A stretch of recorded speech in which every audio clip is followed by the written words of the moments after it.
Assalamualaikum warahmatullahi wabarakatuh. Selamat sore pemirsa KS TV dimanapun Anda berada. Senang sekali saya Dewi Cahya bisa hadir kembali menemani Anda dalam program Sakinah. Tentunya satu program yang banyak sekali akan memberikan pembelajaran kepada kita, masukan-masukan dan juga banyak hal-hal yang positif khususnya bagi kaum muslim di seluruh tanah air, khususnya Kediri dan sekitarnya. Nah, pada kesempatan kali ini Sakinah kembali hadir bersama narasumber kita, tentunya bersama keluarga besar dari Salimah Kota Kediri. Ada Ustadzah Titi Pujiati SPD MPD, anggota bidang dakwah Salimah Kota Kediri. Assalamualaikum Ustadzah. Waalaikumsalam warahmatullahi wabarakatuh. Sehat selalu? Alhamdulillah. Alhamdulillah. Masih semangat? Semangat. Semangat selalu ya, Us. Oke. Baik, hari ini akan luar biasa sekali pemirsa bahasan kita, karena kita mengangkat satu topik yang menurut aku pribadi ini adalah satu topik yang sering kali terjadi pada kehidupan dalam berinteraksi dengan keluarga dan juga orang-orang di sekitar kita, yakni membina komunikasi yang baik dalam keluarga. Nah, seperti apa? Seperti biasanya sebelum nanti kita bahas, kita akan mukadimah terlebih dulu. Untuk itu saya persilakan Ustadzah, monggo. Baik, terima kasih. Assalamualaikum warahmatullahi wabarakatuh. Waalaikumsalam warahmatullahi wabarakatuh. Seluruh pemirsa KS TV yang budiman, ayah dan bunda semuanya, bapak dan ibu yang dirahmati Allah. Tentu saja kita sekarang ini sedang membina keluarga-keluarga kita menjadi keluarga yang harmonis, berkomunikasi yang indah, dan menjadikan anak-anak soleh dan solihah sebagai tujuan utama kita dalam membina rumah tangga. Namun pada perjalanannya ada banyak ya, ternyata tidak sesuai dengan apa yang kita harapkan. Ada aja hambatan barangkali begitu. Ada contoh-contoh yang luar biasa yang bisa menjadi teladan buat kita semuanya. Ada keluarga ustadz-ustadzah misalnya, atau keluarga yang baik dalam membina rumah tangga. Tapi ada pula yang terseok-seok begitu ya, keluarga yang di sekitar kita, barangkali yang di fenomena di sekitar kita juga ada yang anak mohon maaf membunuh ibunya, naudzubillah min dzalik ya. Kemudian yang barusan terjadi di Blitar begitu, seorang teman yang memukuli temannya tapi sampai tidak diduga menghilangkan nyawa. Nah, ini sesungguhnya apakah yang menjadi awal mula menjadi efek besar yang seperti ini? Mari kita kembalikan pada keluarga, kita bina keluarga kita menjadi keluarga yang baik, utuh, harmonis, sehingga menciptakan hal-hal yang menakjubkan di luaran sana ketika anak-anak kita bersendirian bersama masyarakat begitu. Kita mulai dari keluarga. Oke, baik. Jadi awal dari komunikasi yang baik itu dari lingkungan keluarga ataupun juga dari yang lainnya, itu ada dari keluarga sendiri gitu ya Ustadzah ya. Baik, kita akan masuk pada topik bahasan kita di hari ini ya pemirsa, yakni membina komunikasi yang baik dalam keluarga. Seperti biasa pemirsa nanti bisa berinteraksi baik melalui telepon interaktif ataupun melalui WhatsApp di nomor telepon 087 8140 65351. Udah tertera di bawah layar kaca ini, silahkan dicatat. Boleh menanyakan di luar tema kita juga boleh ya, ya. Kita hubungkan nanti. Ya, kita buka untuk pemirsa ya, atau melalui WhatsApp silahkan saja. Baik, ya. Kita akan mengangkat tema kita hari ini. Sebenarnya kenapa sih Ustadzah hari ini kita mengangkat tema membina komunikasi yang baik dalam semua keluarga? Baik, topik ini memang bagus banget ya, dan strategis ya, strategis. Ada tujuan besar dalam rumah tangga biasanya, tetapi ada hal yang semacam ini yaitu komunikasi terlupakan. Oke, anak-anak semuanya mau di sekolahkan yang tinggi, oke ya, disekolahkanlah SMP, SMA, S1, bahkan mungkin S2 dan seterusnya. Mungkin ada yang di dalam negeri, ada yang di luar negeri. Tetapi sekedar disekolahkan, nggak ada komunikasi. Ada efeknya nggak sih? Ada banget. Jadi anak akan menjadi seorang yang memang pintar, tapi secara yang lain-lain dia kurang. Misalnya, bagaimana dia interaksi dengan keluarga, bisa beradab dengan orang tua dan orang yang lebih tua. Nah, mengejar sesuatu yang wajib mengejar sesuatu yang tinggi, bernilai, yaitu sekolah misalnya tadi contohnya, tetapi lupa dengan hal-hal yang lain. Kadangkala itu dimulai dari komunikasi yang tidak atau kurang bagus di dalam keluarga, antara anak dengan ayah, antara anak dengan ibu, orang tua dengan anak, dan sebagainya. Pertanyaannya nih, apakah kita selalu komunikasi rutin dengan anak-anak setiap hari? Ada yang enggak loh. Ada, betul. Ada yang enggak lo ketemu Termasuk malam. saya sendiri. Karena pagi, jauh dengan anak ya. Tidur, malam pulang anak udah tidur, kemudian pagi udah berangkat lagi, dan seterusnya. Mana yang berangkat lebih dulu, pokoknya tidak ada ketemuannya. Terus ngobrolnya kapan?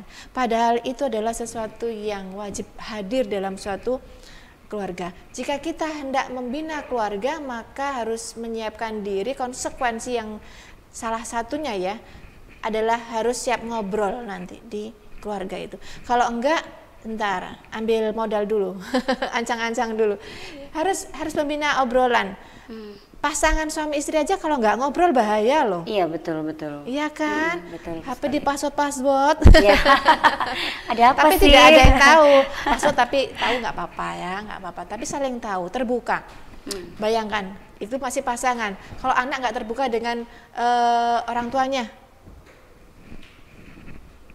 pulang tidak tahu, bermain dengan siapa tidak tahu, apa aja yang didapat tidak tahu. Apalagi bertambah besarnya anak ketika sudah remaja, ketidaktahuan itu masih berlanjut. Hati-hati, ada lampu lalu lintas kuning. itu sudah kuning ya. Hati-hati ke merah itu, jangan-jangan nanti berawal dari komunikasi yang kurang. Ya. Oke, lalu bentuk komunikasi dalam keluarga itu yang seperti apa sih seharusnya dalam sebuah keluarga itu? Komunikasi yang intens, konsisten. Sebenarnya parenting itu nggak sulit ya. Yang sulit itu konsisten ya. Nah, betul sekali. Ketika Belajar kita sana, menjalankan belajar sini. ilmu parentingnya itu ya belajar sulit ya. sana, belajar sini. Nggak sulit kok sebenarnya. Kok sulit ya. Harus ini anak harus mendengarkan ini celotehnya, harus diam dulu. Enggak sulit sebenarnya. Asal konsisten. Ya tiap hari menyiapkan diri untuk mendengarkan ceritanya anak, konsisten, ada hasilnya. Setiap anak pulang sekolah, adakah yang mau diceritakan? Bukan mencecar dengan pertanyaan wawancara seperti integrasi ya, tetapi adakah yang mau diceritakan? Kayaknya seru deh tadi. Apa nih? Gitu. Ceritalah anak. Besok begitu lagi. Akan menjadi suatu habit, kebiasaan baik. Anak akan bercerita terus tanpa kita minta. Dan inilah asyiknya ketika anak sudah siap terus bercerita pada orang tua, nggak ada lagi yang ditutup-tutupi. Jadi kalau ada pertanyaan, anak gimana ya supaya nggak bohong dengan orang tua, gampang. Berarti bikin yang seperti itu sampai anak bercerita sendiri, pasti nggak ada yang disembunyikan. Beriringnya waktu, tambahnya umur, anak akan mulai kecenderungan menutup pada orang tua, ya kan? Dia mulai grouping, dia mulai bermain bersama teman-temannya sendiri. Kadang mama, aku dewe aja gitu ya, aku sendiri aja, dan seterusnya. Itu ada masanya nanti seperti itu kan, 10 tahun, 11 tahun, 12 tahun, apalagi masuk sekolah menengah pertama, udah mulai, apalagi SMA, say goodbye dengan orang tua itu seiring sedikit demi sedikit, tapi iya. Tapi kalau masih tetap konsisten komunikasi, insya Allah itu semakin bagus. Tidak ada hambatan-hambatan di kemudian hari yang barangkali panen-panen keburukan. Auzubillahi min dzalik. Ayo kita komunikasi, tidak sulit, konsisten. Iya. Tapi ada nih Ustazah, dalam satu kehidupan mungkin tidak terjadi hanya pada satu keluarga, tapi banyak keluarga yang mungkin juga mengalami hal-hal demikian dengan era yang seperti ini. Jadi kondisi sebuah keluarga antara orang tua dan anak itu ada pihak-pihak lain, misalkan seperti nenek, atau mungkin bude, atau mungkin orang tua yang terpisah seperti itu, kehidupan baru dengan orang tua baru, sehingga menjadikan anak itu tidak pada satu keluarga gitu. Jadi kan terpisah, ikutlah neneknya. Jarang terjadinya komunikasi. Nah, kalau terjadi hal yang seperti ini, bagaimana memunculkan komunikasi agar pada keluarga itu tetap terjalin komunikasi? Sebenarnya pertanyaan udah dijawab. Jadi kalau ada pengen komunikasi ya, ada keluarga lain juga, asal konsisten. Terus kalau nggak ada komunikasi, iya nggak akan terjadi. Kalaupun ada tambah 5 orang lagi, 10 lagi keluarga besar kita bersama, tapi perjalanan komunikasi keluarga inti sendiri jalan terus, insya Allah sudah mentambal sulam kan, istilah saya tambal sulam. Apa yang kurang, apa yang ini di komunikasi itu pasti jalan terus. Dan itulah keterbukaan yang terus terjadi, yang dibina itu yang akan memberikan efek hal-hal pokok dalam rumah itu tetap terjaga. Iya, berapapun tambahan keluarga yang ikut, tapi kalau komunikasi masih terus itu pasti akan insya Allah aman-aman. Kalau yang diajak komunikasi irit jawabnya oh iya, ini gimana nih? Kalau ditanya, saya ini ibunya tanya, walaupun kita tidak pernah bertemu gitu ya, adanya komunikasi handphone itu bisa menjadi satu jembatan ya. Ditanya, Pak ya sekali Kak, iya, caranya. Buatan kalau nggak itu dengan emot. Nah, bagaimana menciptakan agar bisa komunikasi panjang kali lebar itu tadi? Seru ya. Jadi ini sudah mulai ke teknis berarti. Gitu. Tadi kita berbicara pentingnya dan harusnya insya Allah kita semua bisa sudah sepakat berarti. Kemudian kalau tentang ke teknis ini banyak cara. Salah satunya adalah kalau yang seperti itu misalnya jawaban pendek-pendek ya kembali ya sabar. Salah satu harus sabar. Sabar. Iya. Sampai badannya subur ya. Daripada kurus.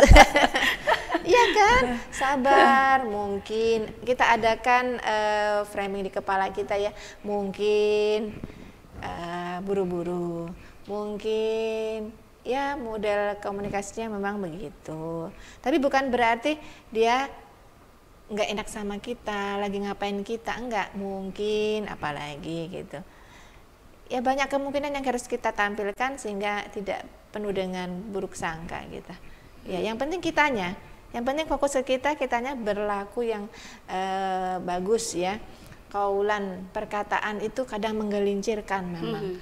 Jadi ada kalau menseluncur ke Instagram saya posting di sana. Ada perkataan-perkataan yang bisa kita jadikan panduan bagaimana kita berkomunikasi. Misalnya kaulan ma'rufah, perkataan yang baik. Jadi nggak ada kosakata yang nggak baik. Nah gitu. Seandainya semua perkataan sudah baik-baik, insya Allah akan minimalisir lah terjadi sesuatu hal yang buruk. Biasanya kan kita agak heboh ketika ada kalimat yang kita dengar lewat telinga kita, loh ngomong apa itu gitu ya, bicara apa itu, kata-kata apa itu. Tapi kalau orang tua memberikan contoh kaulan ma'rufah, di dalam perkataan-perkataannya itu juga mengandung kata-kata yang baik, ma'ruf, insya Allah akan dibalas juga dengan kata-kata yang baik. Iya. Satu ngegas diawalin akan muncul gas-gas berikutnya yang lebih besar. Ya berbalas kan begitu. Tapi ketika satunya kata-katanya ma'ruf baik, maka berbalas ma'ruf juga yang lain. Tinggal challenge ayah ibu, challenge kalimat-kalimat yang ma'rufah, kaulan ma'rufah. Itu masih satu, belum kaulan sampai 6 nih. Ada 6. Banyak pilihan dalam berkomunikasi. Ada 6. Ini yang baru satu ya. Kita yang baru satu gitu ya. Berarti itu adalah salah satu cara komunikasi membangun dari segi pandang Islam ya nih Ustazah ya. Iya. Oke, nah nanti untuk yang nomor 2 sampai 6 kita akan lanjutkan lagi Ustazah. Namun selepas beberapa pariwara berikut.